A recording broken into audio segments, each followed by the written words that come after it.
오늘 제목 하나님을 곤란하게 하지 마세요. 아멘. 아멘. 하나님을 곤란하게 하지 마세요. 아멘. 라는 제목으로 하나님의 말씀을 전할 텐데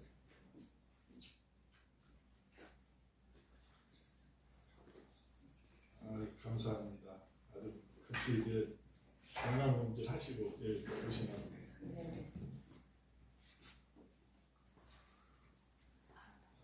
우리 유사랑 목사님이 사장이라고 한다면 사장이라고 한다면 CEO, 기업의 CEO 사장이라고 한다면 어떤 직원을 해고시키겠어요? 말 안 듣는 직원. 응? 말 안 듣는 순종하지 않는 직원. 순종하지 않는 사람. 그러니까 지시사항을 이행하지 않는 사람. 그렇죠. 지시사항을 이행하지 않는 사람. 점심은 걸른 것 같아요. 그죠? 벌써 지금 11시 45분인데 제가 11시 45분에 섰습니다. 점심은 걸른 것 같아요. 네. 1시간 말씀 듣고 1시간 기도하면 그죠? 저는 정직하지 못한 사람을 해고할 것 같아요. 내가 만약에 CEO라고 한다면 정직하지 못한 사람. 미국 내 100대 기업 인사 담당자들에게 종업원을 해고하는 이유를 물었어요. 첫 번째, 무능력 30%, 동료들과 화합하지 못함 17%, 부정직 12%, 부정직이 12%고 부정적인 태도 마찬가지로 10%, 그 다음에 의욕 부족 7%, 마지막 7번째로 지시사항 불이행 7% 이렇게 나왔어요. 근데 이 내용들을 보면 삶의 태도예요. 삶의 태도. 그죠? 삶의 태도. 믿음은 태도라고 그러잖아요. 네, 삶의 태도. 그러면 해고당하지 않으려면 어떻게 해야 될까요?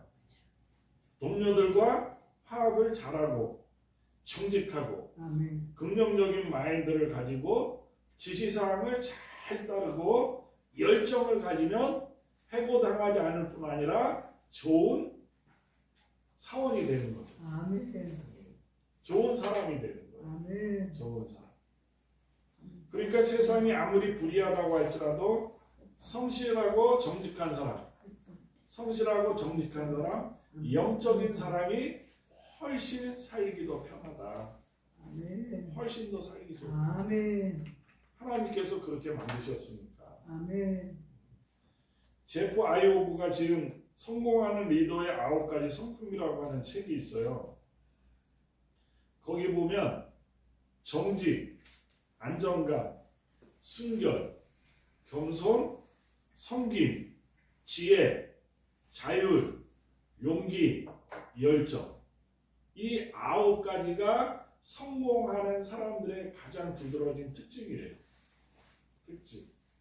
그러니까 이런 것들을 볼 때 이 지위나 자리가 리더를 만드는 것이 아니라 삶의 자세, 삶의 태도가 진정한 리더를 만든다라고 하는 거예요.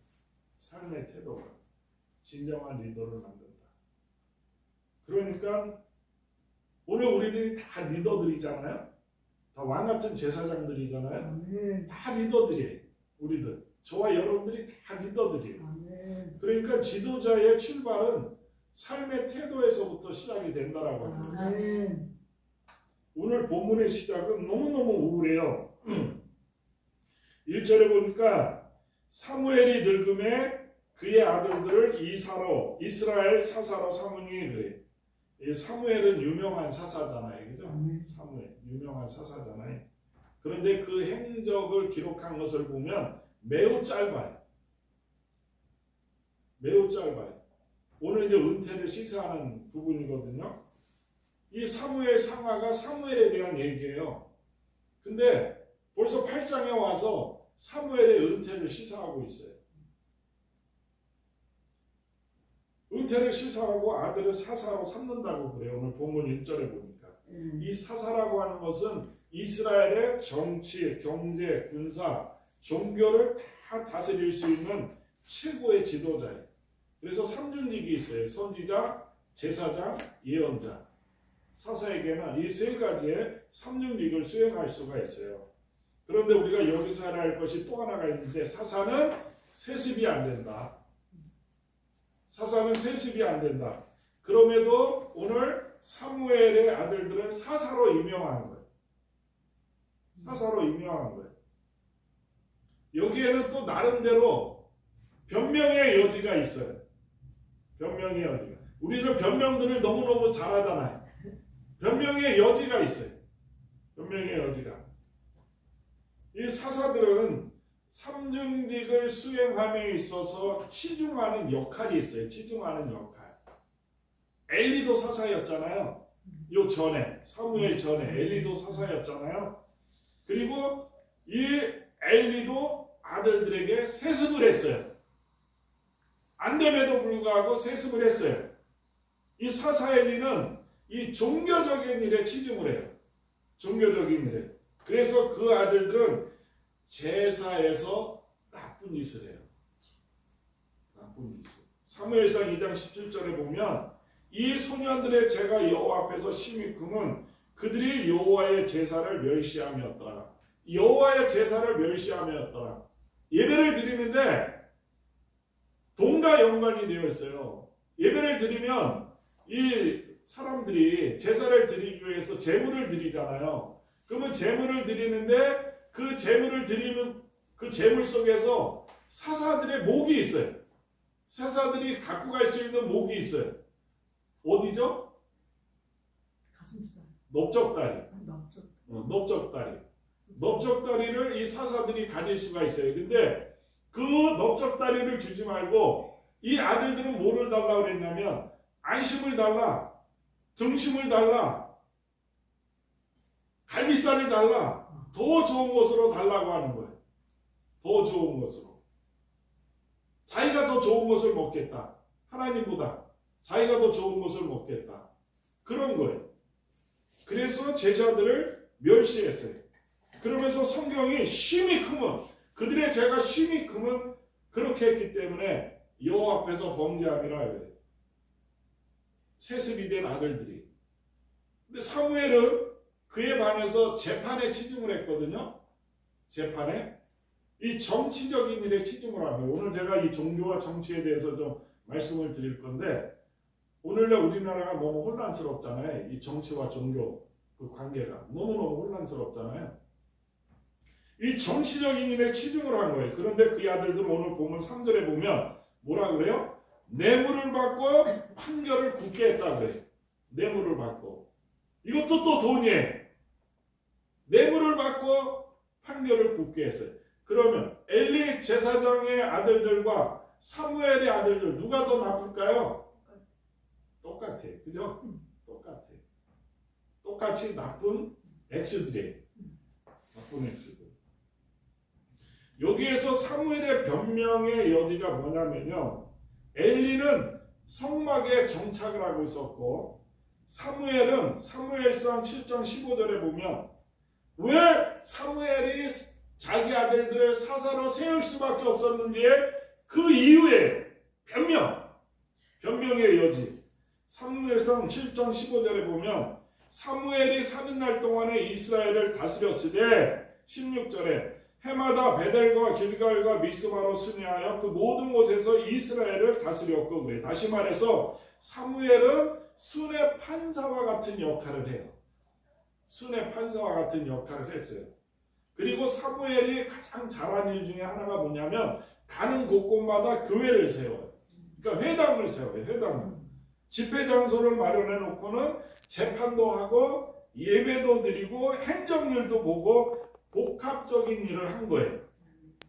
그러니까 사무엘은 종교와 정치를 하나님의 뜻에 맞게 잘 수행을 한 거예요. 종교와 정치를 하나님의 뜻에 맞게 잘 수행을 한 거예요. 그런데 사무엘이 나이가 들었는데 오늘 1절에 보니까 나이가 들었다라고 하는 것은 뭐예요?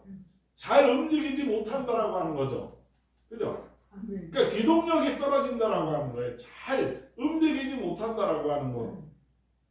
그러니까 다른 지역에서 와주세요 호출을 했는데 이곳에서 동시다발적으로 호출을 하면 갈 수 있어요? 못 가요? 갈 수가 없잖아요. 그러니까 아들들을 보조 사사로 세워서 보낸 거예요. 그럼 변명의 여지가 있어요? 없어요? 있죠. 변명이 생기는 거예요. 그러니까 변명의 여지가 없지 않아 있는 거죠. 왜? 자신의 일을 분당케 하기 위해서. 하나님의 일을 분당케 하기 위해서. 그죠? 그런데 아들들이 그 훌륭한 아버지의 태도를 본받지 아니하고 뇌물을 받고 엉터리로 재판을 하는 거예요. 그러니까 뭐냐면 잘못한 것은 잘못한 것이다. 오늘 제목이 뭐예요? 하나님을 곤란하게 하지 마세요. 근데 잘못한 것은 잘못한 것이다 라고 하는 거예요. 이게 포커스예요. 이게 초점이에요. 우리 리더들의 초점이에요. 잘못한 것은 잘못한 거예요. 오늘 우리가 배워야 할 포인트예요. 우리들은 불가피하다라고 하는 말을 너무너무 잘해요. 불가피해서. 상황이 그래서 어쩔 수가 없었어요. 제가 올해 가장 딜레마를 가졌던 게 뭐냐면 이 윤석열 대통령 이 탄핵 심판을 하는 그 집회를 가장 제가 고민하고 고심하고 기도했던 딜레마예요.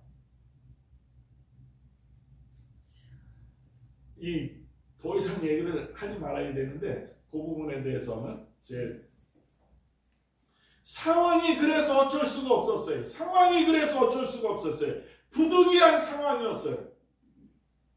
그러면 어떻게 돼요? 너도나도 다 그러니까 이해가 돼야 안 돼요. 이해가 되니까 나가는 거예요. 이해가 되니까 하는 거예요. 그죠? 그러면서 넘어가요. 다 넘어가잖아요. 그런데 성경은 절대로 그렇게 해서는 안 된다고 하는 거예요. 절대로 그렇게 해서는 안 된다. 여러분, 이 지고한 묵종이라고 하는 말이 있어요. 지고한 묵종. 이 말 없는 가운데 철저하게 순종한다라고 하는 말이거든요. 말 없는 가운데 철저하게 순종을 한다. 이 아브라함 헤셀이라고 하는 분이 사용한 말인데 이게 성도들, 리더들이 갖춰야 할 가장 중요한 신앙의 태도. 저는 덕목이라고 생각을 해요. 덕목. 이 지고한 묵종을 설명하기 위해서는 출애굽기 24장 7절을 인용해서 설명을 해줘요. 이분이. 7절에 뭐라고 나와 있냐면 언약서를 가져 백성에게 낭독하여 들리매 그들이 가로되 여호와의 모든 말씀을 우리가 준행하리이다. 그러니까 저도 가정의 평화를 위해서, 교회 평화를 위해서 묵인할 때가 있어요. 그게 가장 저에게는 딜레마예요. 하나님의 리더로서 가장 딜레마예요. 가장 가슴 아픈 딜레마예요. 언약서를 가져 백성에게 낭독하여 들리면 그들이 가로되 여호와의 모든 말씀을 우리가 준행하리이다 라고 되어 있어요. 여호와의 모든 말씀을 우리가 준행하리이다 라고 되어 있어요. 여기서 주목해야 할 단어가 준행이에요. 준행이 뭐예요? 지켜 행한다라고 하는 단순한 뜻이에요. 지켜 행한다. 그런데 이 히브리어는 묘한 뜻이 있어요. 히브리어에는 이 준행을 히브리어로 아세라고 하는데 우리들은 보통 뭐예요? 듣고 행하죠. 그죠? 우리들은 보통 듣고 행하죠. 그런데 아세는 행하고 듣는다예요. 행하고 듣는다. 이럴 수가 있어요? 없어요? 없어요. 그러니까 하나님의 계명을 듣기 전에, 하나님의 말씀을 듣기 전에 이미 계명을 따르기로 결심하는 거예요. 그러니까 우리가 지도자잖아요. 리더들이잖아요. 생명의 리더들이잖아요. 그럼 이 생명의 리더들의 도구가 뭐예요? 무기가 뭐예요? 말씀이잖아요. 그러니까 그 말씀을 듣기 전에 알고 있잖아요. 그러면 그 말씀을 지켜 행한다라고 하는 뜻이에요. 듣기 전에 벌써 그 말씀을 듣기 전에 하나님께서 너 죽어라 그러면 이유도 몰라. 왜 죽어야 되는지 이유도 몰라. 근데 죽어야 된다라는 거예요. 이게 지구한 목적이에요. 준행이에요. 준행. 그러니까 지고 가장 높은 하나님 목적 말없이 따르겠다라고 하는 거. 그러니까 이 일을 달지 않겠다라고 하는 거예요. 이 일을 달지. 너무너무 근사한 얘기잖아요. 너무너무 근사한 말. 그러니까 당신이 무슨 말씀을 하시든지 그냥 따르겠습니다. 그냥 따르겠습니다. 그러니까 사사직은 어떤 경우에도 세습하지 못한다는 하나님의 명령이 있으면 아무리 상황이 급박하고 마땅한 인물이 없어도 사사직을 어떻게 해야 돼요? 공석으로 비워둬야 되는 거예요. 공석으로. 비워둬야 되고 세습하지 말아야 한다라고 하는 거예요. 아무리 급박해도. 사사는 제가 366이라고 그랬잖아요. 통치자, 왕으로서의 통치자, 제사장, 예언자. 3중직이에요. 3중직. 사사는 이 세 가지를 다 수행할 수 있다고 그랬어요. 그렇지만 세습은 절대 안 돼. 세습은 절대 안 돼. 왕은 세습을 할 수가 있죠. 왕은. 그러나 예언자와 제사장의 역할을 침범해서는 절대로 안 돼요. 그죠? 이 구약에 보면 침범함으로 엄청난 죄를 받잖아요. 왕들이. 왕은 세습을 하되 언제나 제사장과 예언자의 말에 경청을 한 거예요. 제사장과 예언자는 어떻게 하나님의 대변자들이거든요. 대변자. 그리고 제사장은 세습이 돼요. 그런데 예언자는 세습이 절대로 안 돼요. 예언자는. 오늘 우리가 예언하고 있잖아요. 하나님의 말씀을 가지고 예언하고 있잖아요. 아멘. 예언자는 세습이 절대로 안 돼요. 아멘. 근데 지금 어때요? 이 세상은 전부 세습하고 있어요. 그죠? 그래서 그 세습하는 것을 보고 한쪽에서 또 들고 일어나. 성경에서 세습은 절대 안 돼요. 목사는 세습을 할 수가 없어요. 어떠한 경우에도. 예언자는 그때그때 하나님이 지명을 하시는 거예요. 그런데 예언자들은 다 죽어요. 왜? 목숨을 거는 일이기 때문에. 목숨을 거는 일이기 때문에. 그런데 이것을 가지고 기계적으로 적용을 하면 절대로 안 돼요. 그러면 바보가 되는 거예요. 왜 그렇게 하셨는가? 그 깊은 뜻을 우리가 헤아려야 되거든요. 그 하나님의 뜻을 헤아려야 되거든요. 자, 300명의 군대로 13만 5천 명의 미디안 군대를 물리친 사람이 누구죠? 누구예요? 기도원. 박특자 목사님 누구예요? 기도원. 영화의 멸류가 아니잖아요. 100발은. 우리 박특자 목사님. 영화의 멸류가 100발은. 하나님의 영화의 멸류가. 기도. 얼마나 대단해요. 그죠? 얼마나 대단해. 300명으로 13만 5천을 물리셨으면 얼마나 대단해요. 그래서 백성들이 기도원에게 청해요. 이렇게 고해요. 기도원이요! 이렇게 고해요. 당신과 당신의 아들과 당신의 손자가 우리를 다스리소서. 무슨 얘기예요? 세습을 하라고 하는 얘기예요. 기도원! 당신의 아들들, 당신의 손자까지도 우리를 다스리소서, 다스리소서. 세습해달라고 하고 다스려달라고 얘기해요. 그러면 할만해요? 할만하죠? 그죠? 할만하죠? 네. 세습할만하죠? 그런데 기도원이 사사거든요.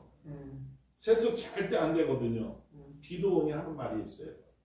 23절에 나의 아들도 너희를 다스리지 아니할 것이요 여호와께서 너희를 다스릴지니라. 아멘. 이게 정답인 거예요. 이게 정답.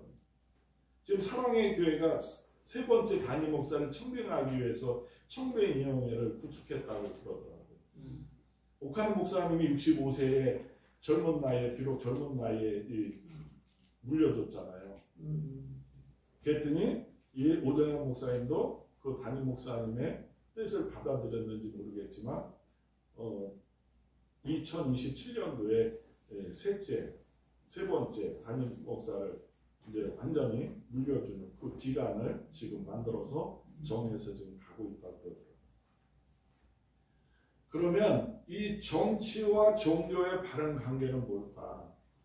그죠? 정치와 종교의 바른 관계는 이게 다 정치적인 문제거든요.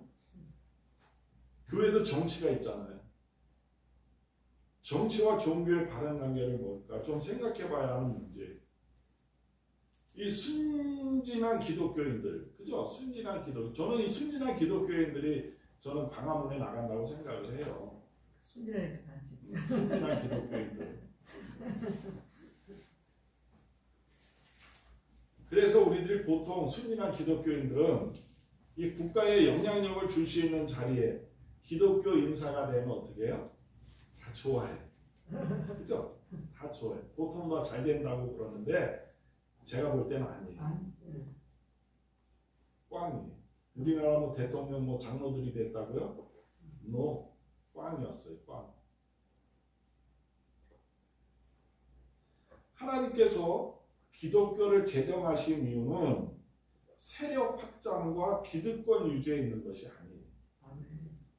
세력 확장과 기득권 유지에 있는 것이 아니에요. 이 정치와 종교의 세 가지 다른 태도를 성경에서 찾아보면요. 첫째, 종교가 정치를 지배할 때가 있었어요. 종교가 정치를 지배할 때. 언제였어요? 중세시대. 100년 중세시대. 그런데 그때를 이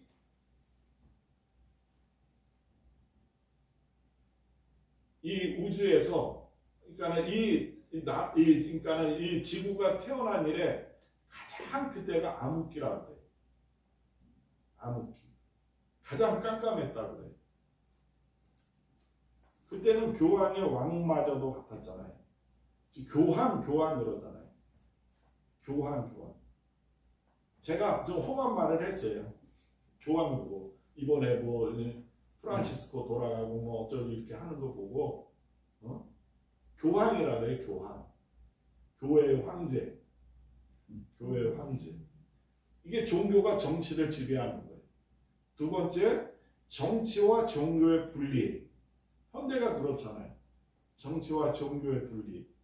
그러나 종교가 정치를 지배하는 것이 또 많죠. 힌두교와 어디에? 무슬림 국가들. 지금도 이란 같은 데는 이 시메온이 지금 국가를 다스리고 있잖아요. 대통령은 그냥 핫바지죠. 그냥 바지 사장. 그리고 세 번째가 정치가 종교를 지배할 때, 공산국가들. 북한의 경우는 어때요? 정치가 종교를 통제하잖아요. 중국도 마찬가지고. 그럼 이 세 가지 중에 어떤 것이 옳은 거예요? 이 세 가지 중에 어떤 것이 옳은 거예요? 어떤 것이 옳다 그러다 하는 것은 바로 인간의 이 잘못된 생각, 이 인간의 잘못된 생각 때문에 벌어지는 논리현상이에요. 논리현상. 여기서 어떤 것이 옳은가를 따지게 되면 예수님 당시에 이스라엘이 어디에 속국이었어요? 로마의 속국이었어요. 근데 그 로마의 속국이었을 때 예수님께서 오셔서 예수님께서 무슨 일을 하셨어요? 이 로마 그 정치적으로 뭐 한마디라도 하신 게 성경에 나와 있어요? 없죠? 거기에는 상관하지 않으셨어요. 그죠? 그러니까 이 얘기는 뭐냐면 지금도 무슨 기독교 정당을 만들어서 뭐 세상을 바꿔야 한다고 그러고 어떤 사람은 그렇게 순진한 사람들이 나갔더니 그 사람들의 세력을 뒤엎고 뭐 한번 해보겠다고 기자회견까지 하고 썩을 대로 썩은 거죠. 지금 한국교회가 부패할 대로 부패한 거죠. 이 정치가 종교와 연합을 해서 사실은 예수님께서 그렇게 하신 이유가 있어요. 그 로마의 속국 속에서도 예수님께서 그렇게 하신 이유가 있거든요. 그것을 그렇게 하시는 로마에 대해서 정하지 못하시는 그 예수님을 보고 성경을 자세히 보면 바리새인이 예수님을 판 사람이 누구죠? 가룟 유다. 가룟 유다가 예수님을 판 거예요. 이렇게 예수님을 쫓아다니고 있는데, 아니 지금 우리가 그 당시에 가룟 유다가 열성당원이었거든요. 오늘날 같이 광화문파였거든요. 광화문파. 근데 이렇게 예수님을 보니까 예수님이 그냥 이렇게 정신이 없네.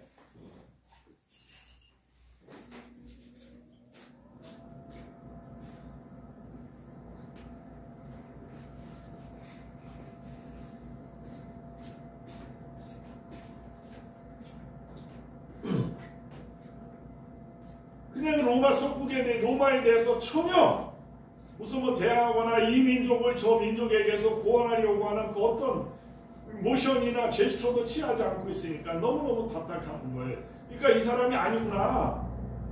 이 사람이 아니구나. 그 바리새인들과 서기관들과 사두개인들의 얘기를 들어보니까 진짜 아니구나. 그 대제사장의 그 속임에 그래서 넘어가잖아요. 그래서 예수님을 팔아버리는 거예요. 열성당원이었거든요. 그러니까 예수님께서 왜 그렇게 하셨을까? 가장 혼란한 시기에, 가장 암흑 같은 시기에 와서 그거하고는 상관이 없는 오직 복음, 하나님만을 전하고 오직 하나님의 나라에 대해서만 선포하고, 하나님 나라. 거기다 내가 회개하래. 지금 로마에 핍박을 받고 있는데 그 핍박을 받고 있는 것도 힘들어 죽겠는데 대제사장들과 종교 지도자들의 핍박을 받고 있어서 너무너무 힘든데 거기다 들고 회개하래. 회개하라. 천국이 가까웠다. 하나님 나라에 대해서 선포하는 거예요. 예수님이. 그래야 너희들이 산다. 이 얼마나 기가 막힌 일이에요. 그러니까 왜 예수님께서 그렇게 했냐면 사실은 뭐냐면 내가 하나님의 사람으로서 이 땅에 살면서 내가 주부든 선생님이든 목사든 정치가든 사장이든 회사인이거든 청소를 하든 뭐든지 하나님의 자녀로서 하나님의 그 가르침을 삶 속에서 실천해 나가라. 살아내야 너가 산다라고 하는 것을 예수님께서는 끊임없이 우리에게 선포해 주신 거예요. 아멘. 이런 캠페인을 우리가 계속 캠페인을 하는데 캠페인의 사회를 바꿀까요?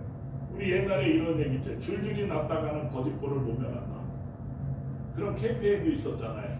그게 대한민국을 살렸을까요? 지금 사람을 안 난다고 얼마나 돈을 쏟아붓고 있어요. 그 캠페인 하나 때문에. 그런 것들이 너무너무 많았는데 그런 캠페인들이 과연 사회를 바꿀 수 있을 것인가? 정영현 사회학자가 대답을 해요. 그분이 아주 좋은 말씀을 하셨어요. 사회가 바뀔 수 있는 가장 좋은 방법은 바른 방향을 제시해 주십시오. 예수님께서는 하나님의 나라라고 하는 바른 방향을 제시해 준 거예요. 바른 방향. 저는 있잖아요. 이 모든 설교가 다 바른 방향이에요. 우리들이 가야 할 바른 방향. 우리가 걸어가야 할 바른 방향. 지금 환경을 초월하고 상황을 초월하고 조건을 초월해서 지금 우리가 힘들고 어렵고 고통스럽고 죽을 수밖에 없는 그 질병 가운데 있지만 바른 방향을 향해서 나아가야 됩니다. 넌 그런 거 상관없어요. 바른 방향을 향해서 나아가야 됩니다. 아멘. 바른 방향. 그 한 사람이 적은 수의 사람이라도 실천하게 만드는 거예요. 실천하게. 그 바른 방향으로. 우리는 사람은 언제나 나나쯤이야 생각을 하거든요. 나나쯤이야. 근데 그게 아니라 그 한 사람을 통해서 변화가 이루어진다. 그 예수님 한 사람을 통해서 어떻게 됐어요? 온 바디. 예수님의 한 몸을 통해서 세상이 변했잖아요. 변해 나가고 있잖아요. 그 당시에 다 썩어 부패했어도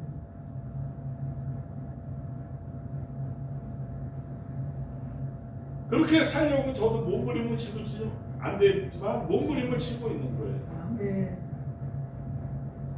우리가 버려야 될 게 하나가 뭐냐면 있잖아요.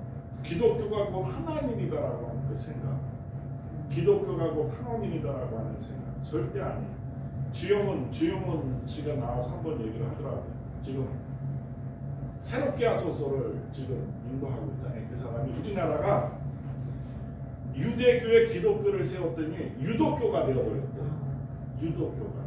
그래서 그 유대교에서 유교.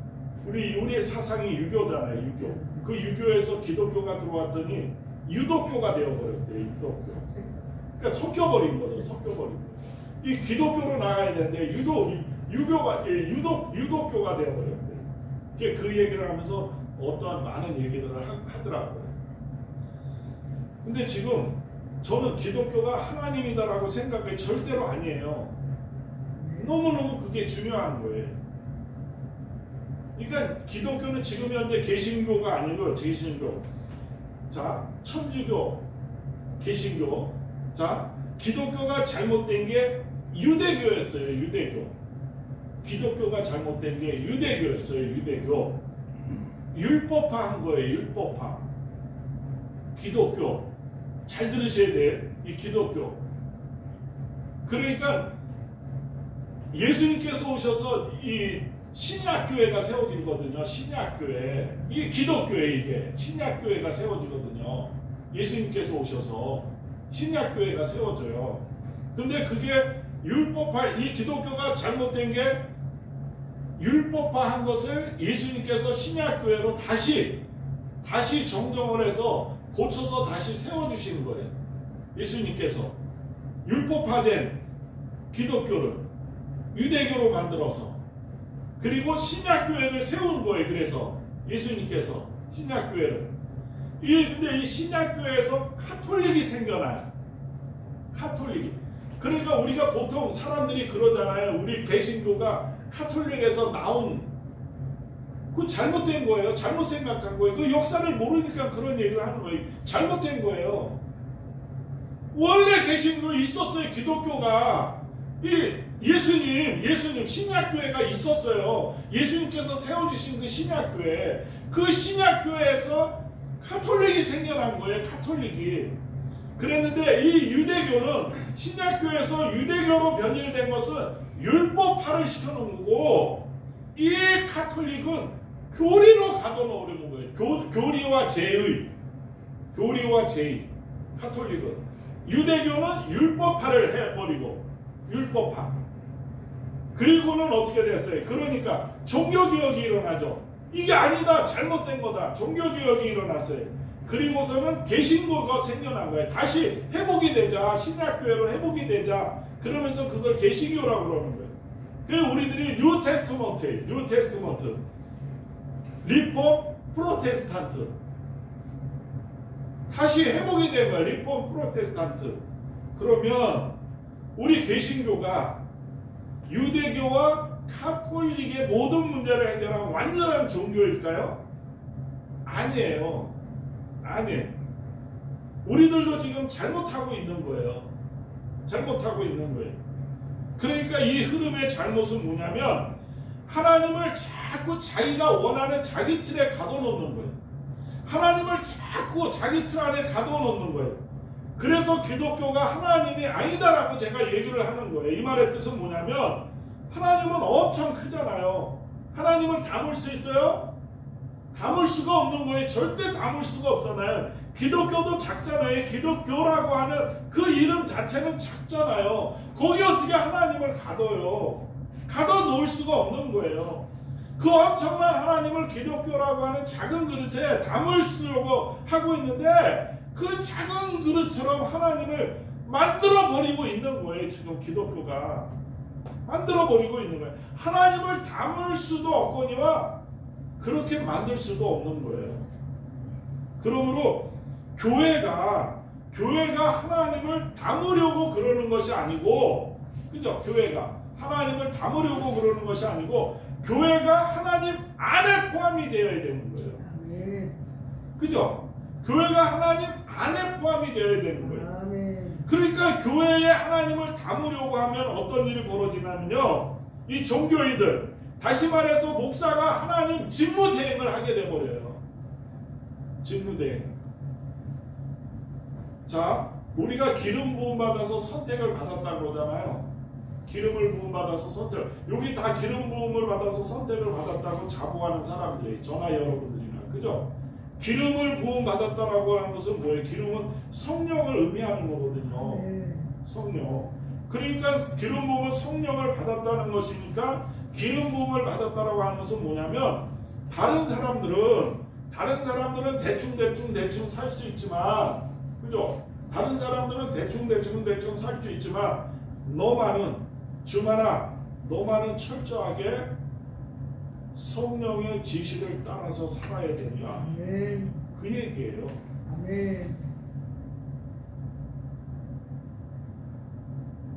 우리 종교 지도자들이 그렇게 해야 된다라고 합니다. 성령의 지시를 따라서만 살아야 된다. 성령의 지시를 따라서만 살라고 하는 것이죠. 그런데 그렇게 안 하고 기름 부음 받았다고 선택을 받았다고 어떻게 해요? 군림을 하고 있잖아요. 그죠? 군림을 해요. 군림. 기름 부음 받은 것을 하나님이 나에게 절대적인 도장을 찍어준 것이다라고 생각을 하고 군림을 해요.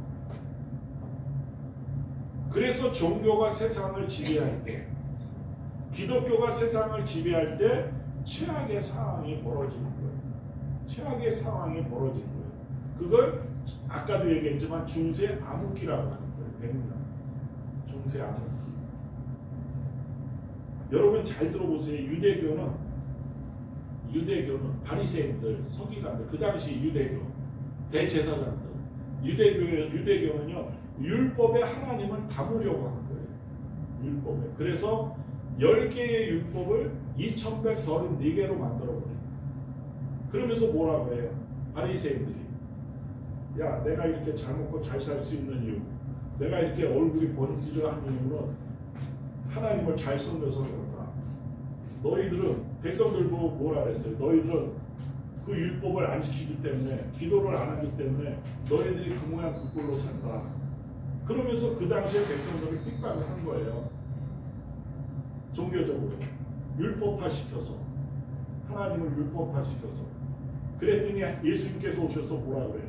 그 바리새인들 보고, 이 독사의 새끼들아, 너는 돈을 가장 좋아하는 자다.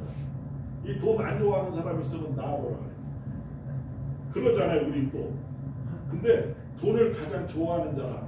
예수님께서, 제가 오늘날 그렇게 하고 다니면 나는 아마 어떻게 되겠어요? 나는 내 설교 듣지도 않아. 원래 제가 비주류 설교를 좀 하잖아요. 우리 목사님들 앞에서는. 같이 좀 한번 생각해 보자고.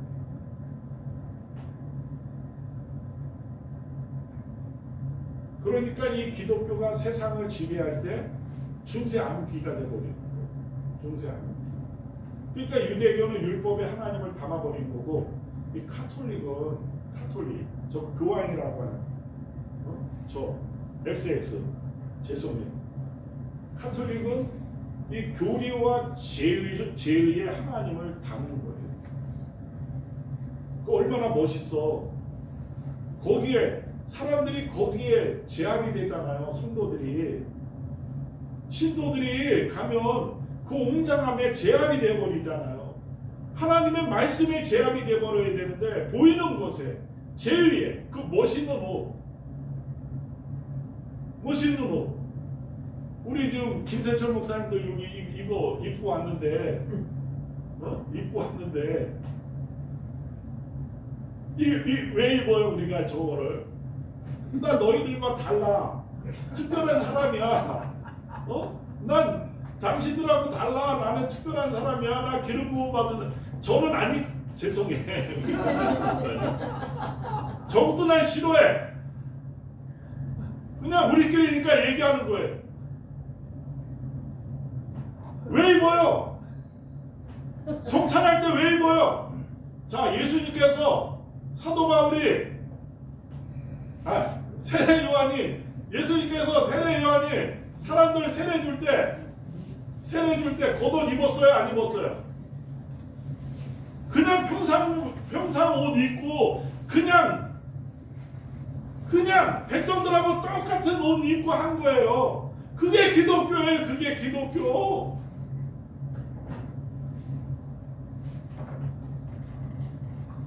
저는 그냥 이거 하나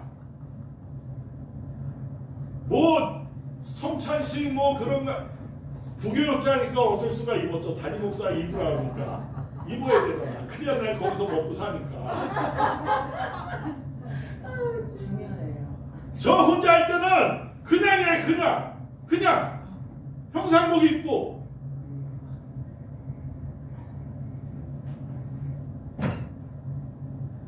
할렐루야.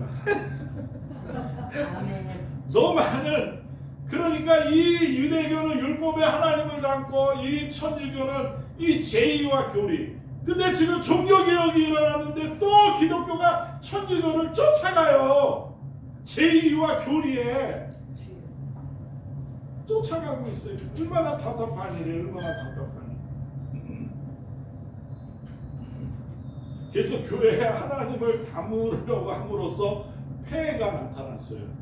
그러면 폐해가 나타나면 어떻게 해? 거기에 대한 대책을 마련해야 하는 거예요. 그래서 종교가 이 교회가 세상을 지배하지 못하도록 하자 이 종교 개혁과 더불어서 문해부흥이 일어나고 르네상스가 일어나고 그러면서 르네상스가 시대가 열리면서 어떻게 됐어요? 뭐를 주장하기 시작했냐면 종교와 정치를 분리해야 된다. 중세 암흑 시대를 지나면서 종교와 정치를 문해부흥이 일어나고 르네상스가 일어나면서 이 종교와 정치를 분리해야 된다. 분리하다고 나오는 거예요. 그러면서 19세기 후반과 20세기 초반에 어떻게 됐어요?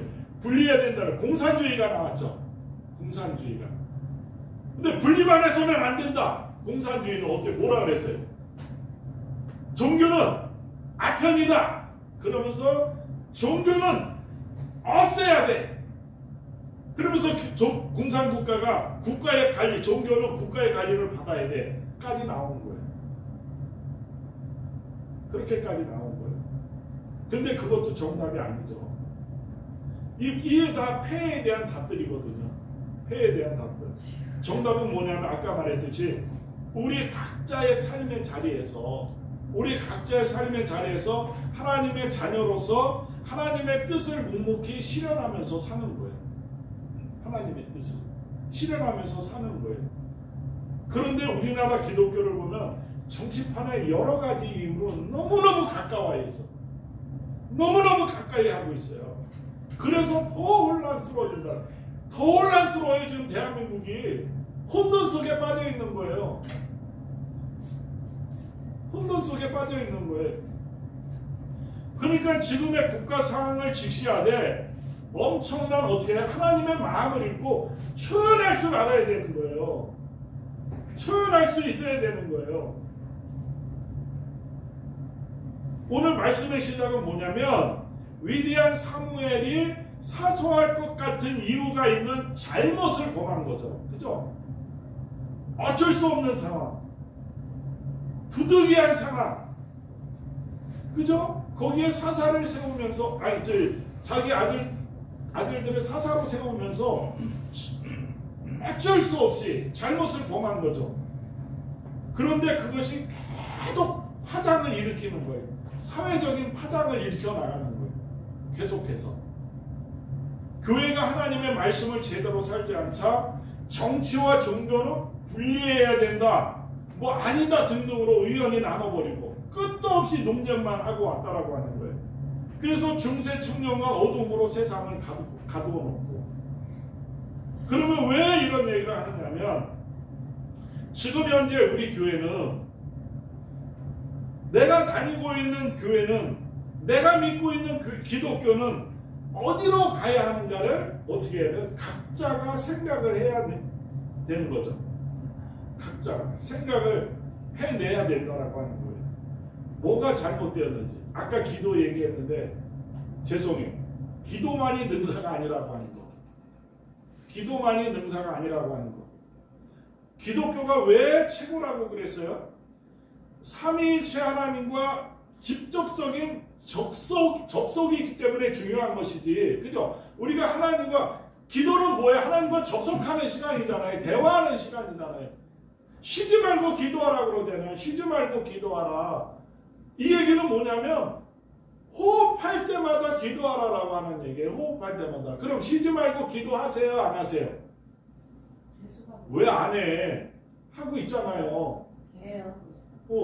계속 대화하고 있잖아요. 하나님, 어떤 상황에, 이런 상황에, 저런 상황에 있을 때 하나님, 지금 내 마음이 너무너무 공고해요. 하나님, 지금 내가 너무 마음이 힘들어요. 하나님, 지금 내가 너무 마음이 낙심이 돼요. 이거 어떻게 할까? 어떻게 할까요? 하나님, 지금 내가 뭐가 생겼어요. 이거 어떻게 할까요? 24시간 호흡 있는 시간은 기도하고 있는 거예요. 그죠? 기도하고 있는 거예요. 근데 그걸 못하니까 어떻게 돼요? 그 시간을 따로 만들어서 우리가 이렇게 하고 있는 거죠.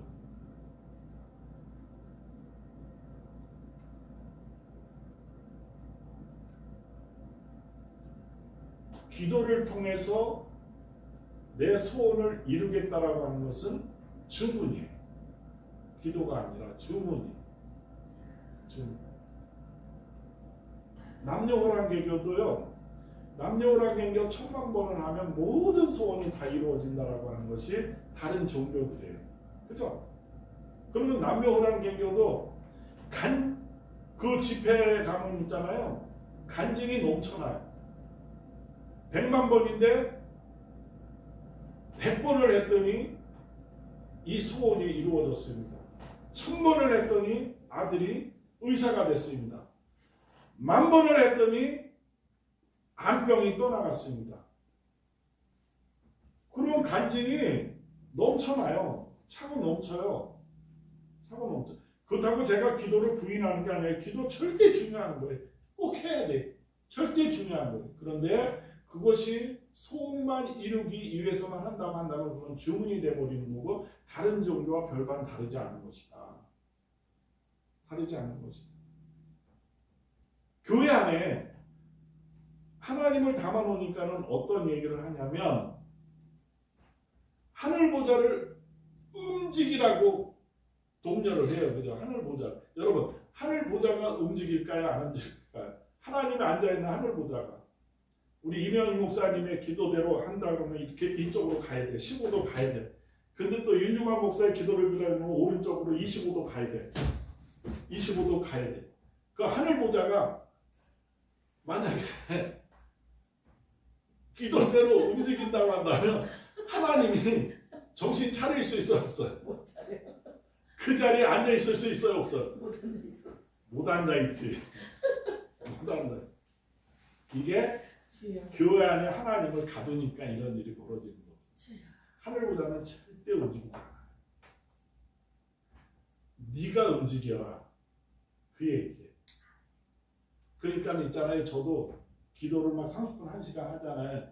그럼 내가 뭐를 잘못했구나. 내가 일을 이렇게 해야 되겠구나. 저렇게 해야 되겠구나. 하나님께서 지혜를 주세요. 내가 움직이는 거지. 하나님은 절대 움직이지 않아요. 하나님은 절대 움직이지 않아요.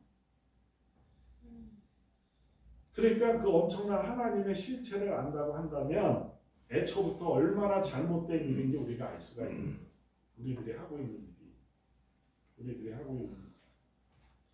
그러니까 우리 리더들이 잘못할 때, 그죠? 우리 리더들이 잘못할 때, 우리 다 이게 예언자 제사장들 아니에요? 우리 리더들이 잘못할 때 얼마나 나쁜 일들이 일어나는가를 우리가 알아야 돼요. 사무엘의 아들들은 범부였어요. 범부. 어리석고 별거질 없는 그런 별거질 없는 자들이었어요. 어리석고 별거질 없는 자들. 그러면 자기 혼자 그러다가 말죠. 그죠? 자기 혼자 그러다가 마는데, 근데 사무엘 아들들은 이스라엘을 지배하고 관리하는 청년들인데 잘못하니까 저항들이 일어날 거 아니에요. 그죠? 백성들이 저항들이 일어날 거 아니에요. 지금 저 사람 잘못하고 있습니다. 저항들이 일어날 것 아니에요. 그 많은 저항에는 에너지들이 필요하죠. 좌절이 있고 아픔이 있고 슬픔이 있고 괴로움이 있고 고갈이 있고 그걸 보는 백성들이. 그러면 생명을 왜 그런 일에 낭비하게 만드냐는 거예요.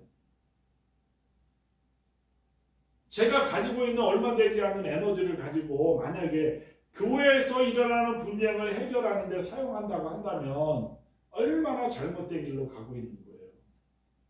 그죠? 오늘 제목이 하나님을 곤란하게 만들지 마십시오. 오늘 본문에 기록되어 있는 이 모든 일들이 지금 하나님을 곤란하게 만들고 있는 거거든요. 그래서는 원로들이 찾아와서는 사무엘에게 왕을 세워달라고 그러는 거예요. 군주제는 하나님께서 생각하지 않으신 거예요. 군주제는 하나님께서 생각한 것이 아니신 거예요. 한 번도 생각해 본 적이 없어요. 하나님께서는 군주제, 왕, 대통령 누가 되든 그건 하나님께서 하실 일이고 우리는 기도하면서 영적 분별력을 가지고 그죠? 누구까지 지목을 해갖고 그 사람을 하게 해달라고 얘기하는 거는 하나님한테 저항하는 거죠. 저항. 누구든지 간에 하나님께서 사용할 수 있는 사람으로 세워주소서. 군주제는 하나님께서 생각하지 않으신 거야. 한 번도 생각해 본 적이 없어요. 하나님께서는. 근데 나중에 끝내는 마지못해 허락은 하지만 그게 해답은 아니잖아요. 이런 일이 있을수록 어떻게 자꾸 차선책만 나오는 거죠. 차선책. 그러니까 본질은 찾을 길이 없어지고 비본질이 판을 치게 되는 거예요. 그걸 회복해야죠. 지금 그걸 회복해야죠. 회복하는 길은 어떻게? 하나님의 말씀으로 다시 돌아오는 거죠. 그죠? 하나님의 말씀으로 다시 돌아오는 거죠. 그래서 아까 아브라함 에셀이 중요한 세 가지 얘기를 했어요. 첫째, 하나님과의 관계 맺기. 각자 개인이 영으로 맺어지는 하나님과의 관계, 영으로. 다시 말해서 하나님의 부름에서 각 개인이 응답해야 하는 책임이 있다라고 하는 거예요. 응답해야 하는 책임. 두 번째는 성경과 관계 맺기. 두 번째, 하나님의 뜻이 기록된 성경과 관계 맺기. 그러니까 이 성경 연구와 말씀 묵상을 통해서 하나님의 뜻을 내 뜻으로 만드는 것. 그래서 아까 얘기했죠. 지구와 묵죠. 네, 알겠습니다. 그런데 알겠는데요. 그런데요. 그러면 뭐예요? 이유다는 거죠. 그래서 중요한 것은 말씀을 통해서 깨닫는 하나님의 뜻에 내 뜻을 복종시키는 거예요. 아멘. 세 번째, 하나님의 관심과 관계 맺기. 순종함으로 하나님의 관심과 관계 맺기. 그죠? 아까 말씀드린 지구와 묵조. 하나님의 뜻이라고 한다면 무조건 묵종한다라고 하는 거예요. 죽으면 죽으리라. 저도 있잖아요. 죄송한데 개인적인 얘기를 한다고 한다면 제가 죽어야 살아요. 아멘. 매일매일 죽어요. 제가 살고 있으면 매일매일 싸움이 나요. 제가 살아있습니다. 매일매일 싸워요. 그래서 살고 싶어서 뛰쳐나가고 싶어요. 죽도록. 정말. 죽으면 죽으리라. 그러면서 가다 보면 어떻게 돼? 저절로 열매가 맺혀지죠. 아멘. 사탄은 언제나 지름길을 보여주지만 하나님께서 보여주시는 길은 너무나도 맑고 초라하지만 그러나 그 끝은 뭐예요? 생명의 길이에요. 저는 돈 없어도 살아요. 아니 돈이 있어야 되겠지만 그냥 의식주 하나님께서 다 해결해 주시니까 그거면 좋게요. 아멘. 그러면 좋게. 그러므로 언제나 우리 마음속에 새겨야 할 것이 있어요. 하나님을 곤란하게 하고 있는 것은 아닌가. 하나님의 보좌를 움직이려고 하고 있지는 않은가. 하나님 얼마나 곤란하시겠어요. 이리 옮기고 저리 옮기고 매일매일 트위스트만 치어야 될 거야. 그 보좌를 움직여달라고 기도하니까. 그죠? 매일매일 트위스트 속에. 그러면 어떻게 해? 집단적으로 하나님을 곤란하게 만들고 있는 거죠. 하나님. 그러므로 우리들이 자기 관리를 잘 하셔야 되는데 제사장으로서 하나님의 자녀로서 예수님의 친구로서 신부로서 또 왕 같은 제사장 목사로서 그죠? 그래서 탁월한 리더들을 조사했는데요. 탁월한 리더들을 조사했는데 첫 번째 자기가 가지고 있는 에너지의 50% 내가 이제 에너지가 100이야. 그러면 거기서 50%를 자기 발전을 위해서 사용해. 50%를 자기 발전을 위해서 사용해. 자기 성장을 위해서. 우리는 죽을 때까지 성장을 해야 되니까 자기 성장을 위해서 50% 쓰는 거예요. 두 번째, 윗사람을 모시는 데는 고작 20%. 세 번째, 동료들과 화합하는데 동료들의 도움과 발전에 10%. 네 번째, 아랫사람을 이끄는 데는 10%를 사용해. 10%. 그럼 생각해 보세요. 100% 중에 어떤 것도 부정적으로 사용하는 게 없잖아요. 그러면 보통 사람들은 한번 생각해 보세요. 아니 어떻게 아랫사람들을 이끄는데 10%뿐이 사용할 수밖에 없을까? 근데 그래서 자기 발전을 위해서는 별로 사용하지 않아요. 가만히 보면 자기 발전들을 위해서는 별로 사용하지 않아요. 그저 윗사람에게 아부에게 40%. 이 통계적으로 나온 거예요. 윗사람에게 아부에게 40%. 동시에 뒷담화 20%. 옆에 사람 견제하기 20%. 아랫사람 누리고 10% 사용한대요. 나머지 10% 정도 자기 발전, 자기 성장을 위해서 사용한대요. 그러니까 싹군 목사가 되는 거죠. 근데 또 어떤 목사님이 그래요. 싹 받는 만큼만이라도 해라. 싹 받는 만큼만이라도 해라. 싹 다 받고 있잖아.